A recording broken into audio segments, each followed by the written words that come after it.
देश की दो सबसे बड़ी पार्टियों के नेता आज से इलेक्शन मोड में चले गए हैं। एक तरफ बीजेपी है जो मोदी के मैजिक और अमित शाह के मैनेजमेंट के दम पर एक के बाद एक चुनाव जीतती जा रही है। दूसरी तरफ कांग्रेस है जो राहुल गांधी की लीडरशिप को लेकर ही सवालों में घिरी हुई है। बीजेपी की राष्ट्रीय कार्यकारिणी और सांसदों और विधायकों की मीटिंग आज दिल्ली के तालकटोरा स्टेडियम में हुई, जिसमें बीजेपी अध्यक्ष अमित शाह ने दावा किया कि 2019 की जीत 2014 की जीत से भी बड़ी होगी, जबरदस्त होगी। अमित शाह ने राहुल गांधी पर भी तंज कसा कि वंशवाद कांग्रेस की संस्कृति है जिसे देश की जनता खारिज कर चुकी है। राहुल गांधी ने भारत की राजनीति में वंशवाद की बात अमेरिका में कबूल की थी। अमेरिका से लौटने के बाद राहुल गांधी आज से गुजरात के दौरे पर हैं, जहां 3 महीने में विधानसभा चुनाव होना है। मुझे इस बात की खुशी है कि हमारे 3 साल अब 3.5 साल होने आए, इसमें हमारे सरकार पर कोई भ्रष्टाचार का आरोप नहीं लगा है। मुझे इस बात की खुशी है कि मैं जिस विभाग में हूं, आज 6 लाख करोड़ से 6.5 लाख करोड़ के काम दिए गए, पर एक भी अखबार की एक भी लाइन कोई भ्रष्टाचार के ऊपर लिखी नहीं गई। स्वच्छ प्रशासन, भ्रष्टाचार मुक्त प्रशासन, full transparency, fast track decision making process, appropriate vision, commitment for the country और भ्रष्टाचार के खिलाफ जीरो टॉलरेंस, ये इस सरकार की विशेषता रही है कि Bharatiya Janata party politics of performance, एक सुशासन की राजनीति में विश्वास करती है। राजनीति ऐसी हो जो जनता की सेवा कार्यों में लगे, राजनीति ऐसी हो जो जनता की समस्याओं को हल करने में लगे, राजनीति ऐसी हो जो देश में किस प्रकार से हर व्यक्ति के जीवन को सुधार सके और उनकी आकांक्षाओं को पूरी कर सके, ऐसी पॉलिटिक्स ऑफ परफॉर्मेंस में भारतीय जनता पार्टी विश्वास करती है। बीजेपी ने अब ओडिशा, पश्चिम बंगाल और केरल जैसे राज्यों में अपनी सक्रियता बढ़ा दी, जहां बीजेपी का जनाधार कभी नहीं रहा। केरल और पश्चिम बंगाल में सत्ताधारी पार्टियों के साथ बीजेपी और संघ परिवार से जुड़े लोगों का हिंसक संघर्ष चल रहा है। अमित शाह ने दावा किया है कि इन राज्यों में भी हिंसा के कीचड़ में कमल खिलेगा। बीजेपी के बढ़ते राजनीतिक प्रभाव के बीच विपक्ष कहीं नजर नहीं आ रहा। जो पार्टियां मोदी के खिलाफ महागठबंधन की बात कर रही थी, वो खुद ही संकट में है। ममता बनर्जी के खिलाफ टीएमसी में बगावत के सुर तेज होने लगे हैं, तो आरजेडी सुप्रीमो लालू यादव का पूरा परिवार घोटालों में घिरा है और समाजवादी पार्टी में परिवार का झगड़ा एक बार फिर सतह पर आ गया है। आपके यहाँ भी तो परिवारवाद होगा। अरे अपने परिवारवाद के बारे में नहीं बोलता कोई। ये बताओ, अगर हमारा परिवारवाद है तो हम तय करते हैं कि अगली बार हमारी पत्नी नहीं चुनाव लड़ेंगी। ऐसे भारतीय जनता पार्टी भी अपना परिवारवाद बताए। अगर आप बताना चाहते हो तो बीजेपी का परिवारवाद और हमारे परिवारवाद को जोड़ देना। पुत्र है तो उसको आशीर्वाद कहा है तो सही कहा, मैं आशीर्वाद तो देता हूँ, लेकिन उनकी जो निर्णय है उससे मैं सहमत रही हूँ। नेताजी के नाते आशीर्वाद है। तो बीजेपी एक एक कर हर चुनाव जीतती जा रही है और विपक्ष एक हो नहीं पा रहा। ऐसे में 2019 में नरेंद्र मोदी के लिए चुनौती कौन बनेगा, विपक्ष चुनौती कैसे पेश करेगा, इस पर बात करने के लिए हमारे साथ प्रेम शुक्ला जुड़े हुए हैं। बीजेपी के नेता हैं, पूर्व पत्रकार हैं, सामना के संपादक रह चुके हैं। डॉक्टर अजय कुमार हमारे साथ जुड़े रहे हैं, जमशेदपुर से कांग्रेस सांसद रह चुके हैं और पूर्व आईपीएस अधिकारी हैं। हमारे साथ नितिन अग्रवाल स्टूडियो में हैं, हरदोई से समाजवादी पार्टी के एमएलए हैं और पूर्व स्वास्थ्य मंत्री रह चुके हैं। और अरविंद मोहन 30 साल की पत्रकारिता का अनुभव रखते हैं और पत्रकार होने के साथ साथ राजनीतिक विश्लेषक हैं, वो भी हमारे साथ स्टूडियो में हैं। डॉक्टर अजय कुमार, मैं पहले आपसे समझना चाहता हूं कि एक पार्टी जिस पर यह आरोप लग रहा है कि वो नौकरियां नहीं दे पा रही, एक पार्टी जिस पर आरोप लग रहा है कि उसने नोटबंदी के बाद देश की अर्थव्यवस्था को हिलाकर रख दिया, नीचे ले गई, और आप देख भी रहे हैं कि अर्थव्यवस्था की क्या हालत है, और तमाम ऐसे मुद्दे होने के बावजूद विपक्ष उसको घेर नहीं पा रहा, विपक्ष उसको हरा नहीं पा रहा, वो एक एक करके चुनाव जीतती जा रही है। 2019 में आप लोग कैसे लड़ेंगे, कैसे भिड़ेंगे और क्या करेंगे?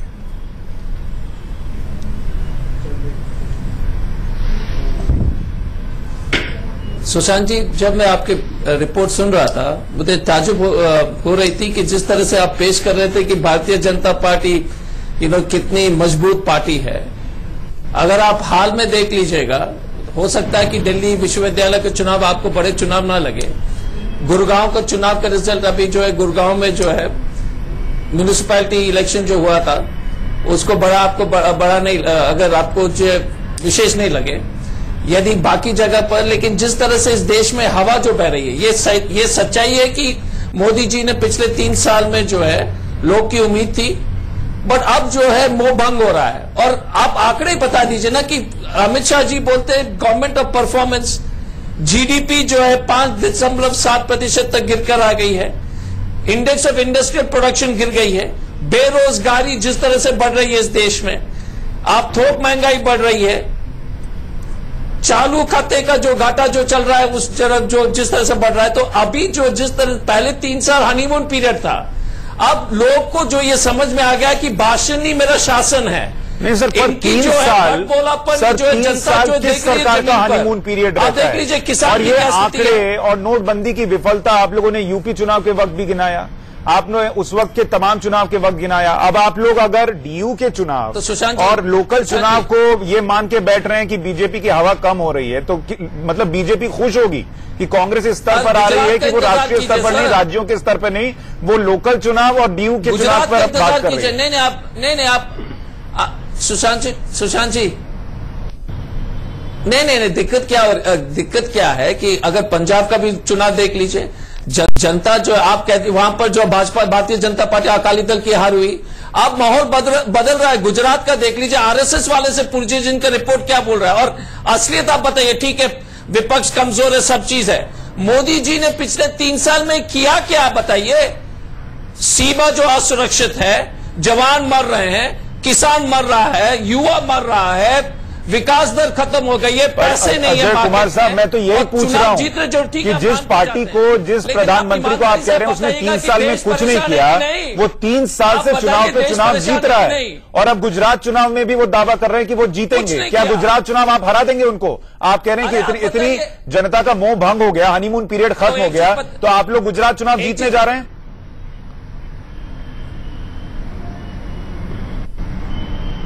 तो एक चीज मैं और कहना चाहता हूं, 60 साल जो कहने वाले थे, जनता ने हमको जिताया, 60 साल तो काम हुए थे ना इस देश में। तो पहले बोलिएगा कि मोदी जी को, कि जनता ने जो 60 साल को कांग्रेस को जिता के भेजे थे, इसका मतलब था कि जनता का निर्णय सही था। 60 साल में कांग्रेस ने बहुत सारे काम किए, और गुजरात तो अभी तो ट्रेलर है साहब। मैं तो आपसे पूछ रहा हूं, आप मान के जाइए, प्रेस का लेख लीजिए उदाहरण। आज एक रिपोर्ट आया है कि एक बड़े अंग्रेजी अखबार के जो संपादक को मोदी जी ने उस अखबार के मालिक को बुला करके इस्तीफा दिला दिया। ये रिपोर्ट है, इसकी जांच करा दीजिए। मैं आप गुजरात जीतेंगे, मुझे इतना बताइए इस तरह से जाएगा? सर ये बताइए, आप गुजरात जीतेंगे नहीं जीतेंगे? चलाते रहेंगे। आप ये दावा कर रहे हैं आज कि आप गुजरात जीत रहे हैं? गुजरात पक्का जीतेंगे, पक्का जीतेंगे। मैं आपको बुलाऊंगा चुनाव के नतीजों के बाद, पक्का जीतेंगे। और अभी अरे भाई साहब, मैं आऊंगा, आप तो बात हो सकता है कि आप जो है बुला नहीं पाएंगे। मोदी जी का जो और भाजपा जो है सरकार के आदेश हो सकता है कि अलग अलग चैनल पर नहीं सर, वो आपको लगता होगा अगर उनके आदेश से चैनल चलते, ये दिक्कत है कांग्रेस की। आप लोगों को लगता है जहां पर आप जवाब नहीं दे पाते, आप मोदी जी के आदेश की बात करते हैं। कर्नाटक, सुशांत जी, कर्नाटक में क्या होगा पूछ लीजिए। अजय जी, आप मेरे साथ पहले से पिछले कई सालों से बहस में जुड़ते रहे, आपको पता है कि मैं किसी पार्टी के साथ नहीं होता, किसी के पक्ष में नहीं बोलता, विपक्ष में नहीं बोलता, जो सवाल होता है वो पूछता हूं। नितिन जी ये बताइए कि क्या विपक्ष की जो कमजोरी है वो इस वक्त बीजेपी की सबसे बड़ी ताकत है? एकदम। देखिए, बार बार मीडिया में ये बात आती है कि विपक्ष कमजोर है, विपक्ष मोदी जी के सामने या भाजपा के सामने नहीं खड़ा हो पा रहा है। मैं तो भारतीय जनता पार्टी के नेताओं से ये पूछना चाहता हूं कि 3.5 साल करीब इनकी सरकार को दिल्ली में हो गए, देश में इनकी सरकार बने हो गए। जैसा कि अभी कांग्रेस के प्रवक्ता अपनी बात रख रहे थे, जो भी वादे जनता से सरकार ने किए, जरा भारतीय जनता पार्टी के लोग ये तो बता दें कि माननीय मोदी प्रधानमंत्री जी ने कौन सा वादा पूरा किया। अभी हाल ही में उत्तर प्रदेश का चुनाव हुआ, मोदी जी उत्तर प्रदेश में चुनाव प्रचार में थे, उन्होंने उत्तर प्रदेश के किसानों से वादा किया था कि अगर सरकार उत्तर प्रदेश में बनती है तो। मैं माफी चाहूंगा, एक छोटा सा ब्रेक ले लेता हूं, फिर उसके बाद आप बात पूरी कर लीजिएगा। और अब दिल्ली में बीजेपी की कार्यकारिणी की बैठक चल रही है। अरुण जेटली एक प्रेस कॉन्फ्रेंस करके बता रहे हैं पीएम योजना में ये बिना मास पार्टिसिपेशन पे सिर्फ सरकारी ढांचे के आधार पर नहीं चलती, इसलिए इसकी जन भागीदारी की दृष्टि से इसको भाग में लाना, इसको कार्यकर्ताओं को इसमें जोड़ना वो बहुत आवश्यक है।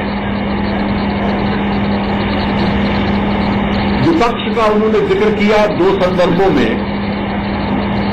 पहला ये कि जब वो सत्ता में थे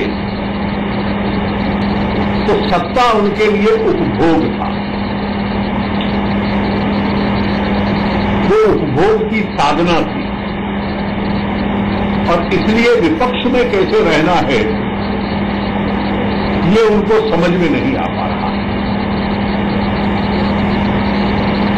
उन्होंने विशेष बल दिया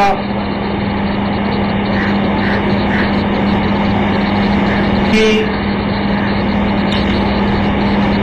कई बार बहुत करवाहट की शब्दावली, हार्श वर्ड्स विपक्ष से इस्तेमाल होते हैं। जब स्पष्ट कोई आरोप नहीं है तो इसलिए करवाहट के शब्द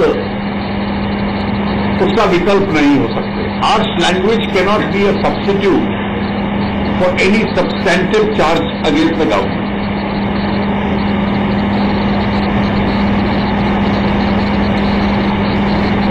सरकार की कई योजनाएं, उसका उन्होंने डिटेल से एम्फसिस किया। आधार में जो सेविंग हुई है और वो सेविंग जब पूर्ण रूप से व्यवस्था के अंदर इस्तेमाल हो सकती है, तो चंडीगढ़ और पुडुचेरी का उदाहरण दिया कि जो फूड प्रोग्राम है वो भी अब डायरेक्ट बेनिफिट ट्रांसफर से जाने का उसका एक प्रयोग बहुत सफल हुआ है। एलपीजी, मुद्रा, इनके संबंध में बेनिफिशियरीज की पंचायतें हों,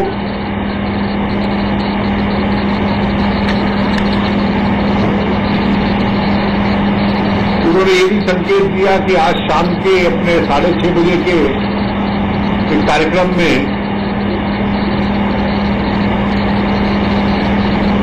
देश के गरीब के लिए पंडित दीनदयाल जी की 100वीं जन्मदिवस शताब्दी पे कुछ घोषणा करेंगे, वो आपको और 1 घंटे में पता चल जाएंगी।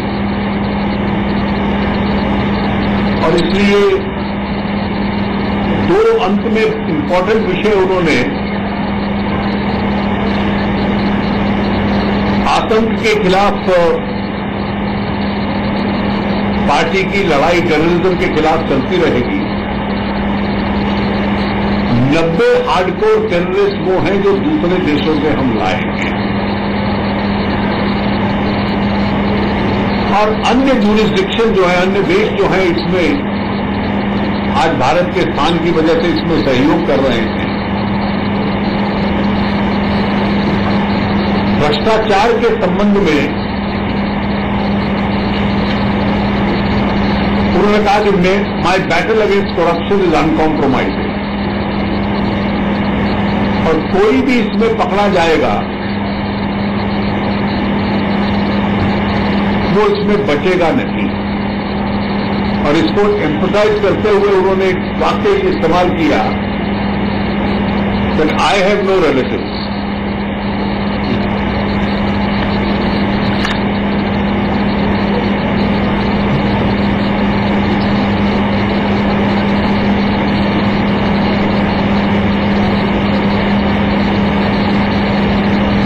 करप्शन, टेररिज्म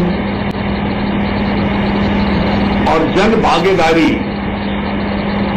में जितने ये कार्यक्रम है, ये मास पार्टिसिपेशन के हैं। पार्टी ऑर्गेनाइजेशन इनमें भाग लेकर इनको सफल बनाने का प्रयास करेंगे, उसका एक मूल भाव इसका था। कुल मिला के मुझे इतना कहना है,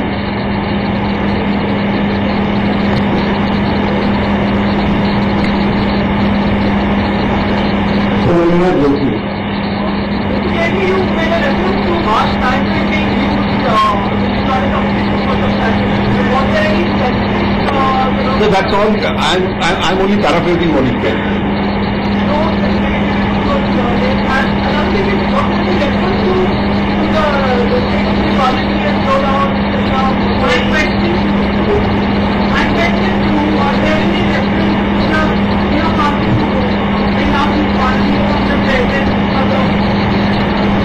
that was, you see, what the Prime Minister has said in his speech, I have factually reproduced it.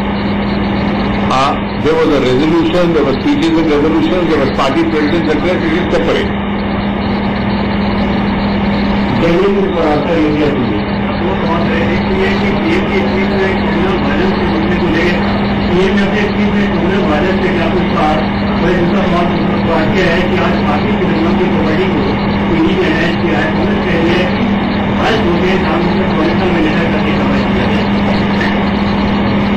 देखिए, ये तो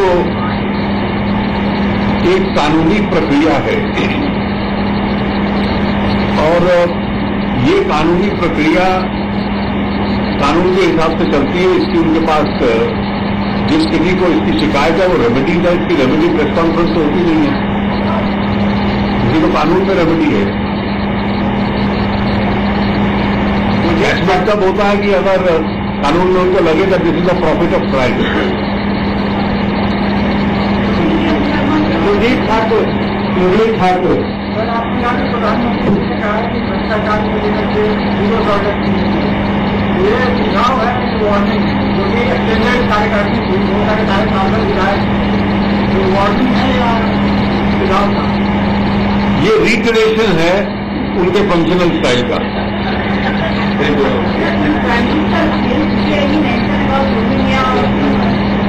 No, there is no reference. No, whatever he has mentioned, I have actually reproduced. So my question is to do with what Mr. Gadkari earlier in our press conference told us here, that the government, this is part of the resolution today, that the government intends to go on a wall footing to with the term that we use for the economy, because the economy is sort of suffering at the moment. Could you, since you are the finance minister, elaborate a little bit on that? You see, this has nothing to do with what has happened in the working committee. I have repeatedly in the last few days made several statements. वित्त मंत्री अरुण जेटली को आप सुन रहे थे, PM ने कार्यकारिणी में क्या कहा है उसके बारे में बता रहे थे और पीएम कह रहे हैं कि आप चुनाव से आगे देखिए, लोग हमारी तरफ देख रहे हैं और जन सेवा की बात वो कर रहे हैं। प्रेम शुक्ला जी, मुझे एक बात बताइए कि पीएम जन सेवा की बात कर रहे हैं, नौकरियां लोगों को मिल नहीं रही, नौकरियां जा रही हैं, अर्थव्यवस्था नीचे जा रही है, जिस तरीके की स्थिति है उसमें आप जनसेवा की बात कर रहे हैं। पेट्रोल की कीमत से लोग परेशान हैं, डीजल की कीमत से लोग परेशान हैं। ये कौन सी जनसेवा है कि ना नौकरी है, अर्थव्यवस्था नीचे जा रही है, पेट्रोल से में आग लगी हुई है, ये कैसी जनसेवा है? देखिए, जनसेवा ये है कि 8.25 करोड़ लोगों को मुद्रा लोन के योजना के तहत जो है रोजगार उपलब्ध करने का साधन दिया गया। जनसेवा ये है कि 2.5 करोड़ लोगों के घरों में वो एलपीजी गैस कनेक्शन पहुंच गया। जनसेवा ये है कि शौचालय गांव-गांव जो है बनाए जा रहे, निर्माण हो रहे हैं। जनसेवा ये है कि 6 लाख करोड़ रुपए जो है वो लगाया जा रहा है रोड इंफ्रास्ट्रक्चर में। तो ऐसी बात नहीं, एक कुछ लोगों के मन में प्रश्न अर्थव्यवस्था को लेकर है। सर, मुझे एक बात बताइए, आपको 2014 में लोग चुन के लाए थे शौचालय बनाने योजना के समय एक बात नौकरी दे दीजिए, वो शौचालय पहले खाएंगे तब तो कुछ निकालेंगे ना सर। सड़क पर चलने के लिए पेट्रोल इतना महंगा है। आदमी जो बैठा है उसके बीच बजाय जो है आखिरी आदमी को जो है आर्थिक लाभ जब तक नहीं पहुंचता है तब तक किसी तरह के आर्थिक विकास। अच्छा प्रेम शुक्ला जी, एक सवाल सुनिए। आखिरी आदमी प्रेम शुक्ला जी, एक सवाल सुनिए। जो है राष्ट्रीय जनतांत्रिक गठबंधन सरकार काम कर रही है आदरणीय नरेंद्र मोदी जी के नेतृत्व। प्रेम शुक्ला जी, मेरा सवाल सुनिए। जो कार्य हो रहा है, प्रेम शुक्ला जी, मेरा सवाल सुनिए। सामान्य शुक्ला जी, मेरा सवाल तो सुन लीजिए सर। 8 करोड़ लोग जब लोन, सर वक्त ज्यादा नहीं है, मेरा एक सवाल सुन लीजिए ना साधन है सर। मेरा सवाल सुन लीजिए। देखिए, आप लोग जो कह देते हैं उसको कोई काउंटर नहीं करता, इसलिए जनता को यह मानना पड़ता है कि वही सही है। मैं आपको एक उदाहरण देता हूं। अभी वित्त मंत्री बोले हैं अभी कि जो अनाज के बदले कैश ट्रांसफर की बात है वो बहुत सक्सेसफुल है। मैं आपको इसकी सच्चाई बताता हूं। जो Abdul Latif poverty action lab है, जिसे नीति आयोग ने बनाया था इसी प्रोजेक्ट को देखने के लिए कि खाद्य के बदले जो आप कैश ट्रांसफर कर रहे हैं वो सही है या नहीं, वो सवाल उठा रहा है कि ये जो प्रयोग आप कर रहे हैं ये उचित नहीं दिख रहा। लोगों को पता ही नहीं चल रहा कि उनके अकाउंट में पैसा जा भी रहा है या नहीं, और गया है तो उनको पता ही नहीं है कि गया है। सुशांत जी, तो आप वहां बैठ के वित्त मंत्री जो है ब्लंटली एक तरीके से गलत बात बोल देते हैं और उसको कोई काउंटर नहीं कर पाता। नहीं, कुछ मामलों में ऐसा हो सकता है, लेकिन अधिकांश मामलों में डीबीटी का सामान्य लोगों को जो बीच का लीक था वो बड़े पैमाने पे रुका है, जो भ्रष्टाचार था वो रुका है। अब किसी भी व्यवस्था में थोड़ी सी गड़बड़ियां भी हो सकती हैं। थोड़ी गड़बड़ी मानी है ना सर, आप तो टीवी पे बैठ के बोल देते हैं कि हमने कमाल कर दिया, वरना राजीव गांधी के जमाने में 1985 में ये भी एक चीज है। एक तो विपक्ष जो है वो मजबूत नहीं है, दूसरा जो पक्ष है वो गलत फैक्ट और फिगर्स भी इतनी मजबूती से रख देता है कि लोगों को लगता है डीबीटी की बात जो है चिदम्बरम साहब ने की, लेकिन अकाउंट से नहीं खोले। हम 30 करोड़ लोग जब अकाउंट खोलते हैं तो इसका मतलब हम डीबीटी पहुंचाने की एक व्यवस्था संसाधन खड़ा कर रहे हैं। ठीक है, आप जो कह रहे हैं, आ रहा हूं सर, अजय सर एक मिनट। अरविंद जी, जब ये बात प्रधानमंत्री बोलते हैं या उनके लोग बोलते हैं बड़ी मजबूती से, तो लगता है कि विपक्ष या बाकी लोगों पे वो अपनी बात ऊपर ला दे रहे हैं, बाकी सब चीजें दब जा रही हैं। असल में क्या है, आप जो सवाल बेसिक रखे हुए हैं कि विपक्ष कमजोर है और कौन लड़ेगा, पिछले कई चुनावों से, जब से मैं बड़े होश से देख रहा हूं चुनाव, मुझे लगता है कम ही चुनाव लड़े गए हैं पक्ष विपक्ष में। आमतौर पे सरकार के खिलाफ या पक्ष में वोटिंग होती है, और उस हिसाब से मोदी जी का सबसे बड़ा दुश्मन मोदी जी ही है। और ये जो अनाउंसमेंट बार बार होती है बड़े दावे से, 2 करोड़ लोगों को रोजगार, 1 करोड़ लोगों को घर, 5 साल में एग्रीकल्चर का इनकम 15% अगर एनुअल ग्रोथ हर साल इकोनॉमी करते एग्रीकल्चर करेगा तब जाके डबल इनकम होगा।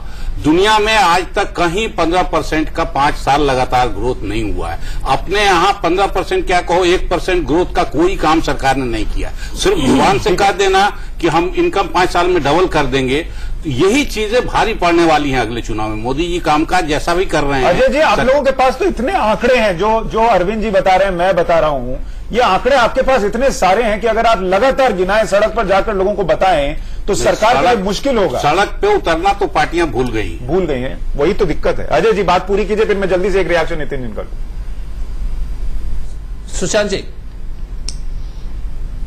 नहीं देखिए, एकदम आपका कहना सही है, और अब माहौल बन रहा है, और हम लोग को और जाकर जनता को जो है इस भारतीय जनता पार्टी और आरएसएस वाले की विफलता के बारे में, जैसे मुद्रा लोन के बारे में हमारे मित्र प्रेम शुक्ला जी बोल रहे थे, असली में वो रीफाइनेंसिंग है। ये लोग 2 करोड़ के आंकड़े बोलते हैं, हर एक रिपोर्ट बोलते हैं कि ये झूठ है।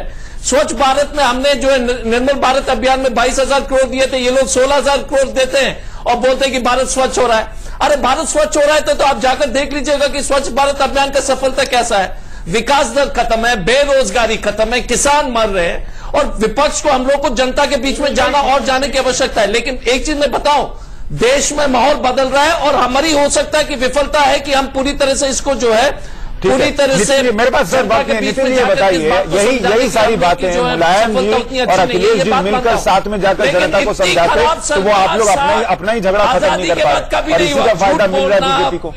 प्रोपेगेंडा करना, प्रचार करना। नहीं, देखिए, जहां तक कि आपने अभी ये बात करी, हम जनता के बीच में जा रहे हैं, चुनाव 1.5 साल बाद हम जनता के बीच में चुनाव में जाएंगे। जैसा कि मैं अभी पहले कह रहा था, मेरी बात बीच में पूरी नहीं हो पाई थी। इनकी सेवा, भारतीय जनता पार्टी के लोग कहते हैं कि हम सेवा के लिए आए हैं। इनकी सेवा ये है कि जब इन्होंने नोटबंदी करी तो तमाम लोगों ने, देश में तमाम लोगों ने आत्महत्या कर ली, जीडीपी 2% गिर गई, लोग बेरोजगार हो गए। इन्होंने 2 करोड़ हर साल रोजगार देने का वादा किया था, लेकिन आप चाहे एसोचैम की रिपोर्ट देख लीजिए, चाहे आप सीआईआई की रिपोर्ट देख लीजिए, हर जितनी भी इंडस्ट्री एसोसिएशन देश में है, सब ये कहती है कि लोग बेरोजगार हुए हैं। करीब 70 से 80 लाख जो नौजवान जिनके पास रोजगार था, इनकी गलत आर्थिक नीतियों की वजह से वो बेरोजगार हो गए। माननीय प्रधानमंत्री जी भ्रष्टाचार की बात कर रहे हैं। नोटबंदी जब हुई उसके बाद यूपी का चुनाव हुआ, अगर मुलायम सिंह यादव और अखिलेश यादव लड़ ना रहे होते और सपा और बसपा अगर साथ आ गए होते, अगर आप लोगों को इतनी चिंता थी देश की, तो शायद वो चुनाव बीजेपी के लिए जीतना मुश्किल होता। नहीं देखिए, लेकिन आप लोग वो नहीं कर सकते। उत्तर प्रदेश का चुनाव अलग मुद्दे पे लड़ा गया, आप ये बात समझिए। अगर विकास के मुद्दे पे भारतीय जनता पार्टी, मेरे पास वक्त नहीं बचा, मैं माफी चाहूंगा सारे मेहमानों से पार्टी चुनाव जीती। मेरे पास आज वक्त कम था क्योंकि हम लाइव पीसी पर भी चले गए थे। सर मेरे पास बिल्कुल आज वक्त नहीं, मैं आपको फिर बुलाऊंगा और इस पर हम फिर बहस कर लेंगे। पार्टी ने चुनाव तुष्टीकरण की राजनीति करके उत्तर प्रदेश प्रदेश में जीता है। और हमारे समाजवादी पार्टी के माननीय अध्यक्ष, राष्ट्रीय अध्यक्ष अखिलेश यादव जी ने जो विकास के काम उत्तर प्रदेश में, सर मेरे पास इतना ही, अगर ये विकास के नाम पर वोट पड़ा होता, बहुत शुक्रिया आप सबका।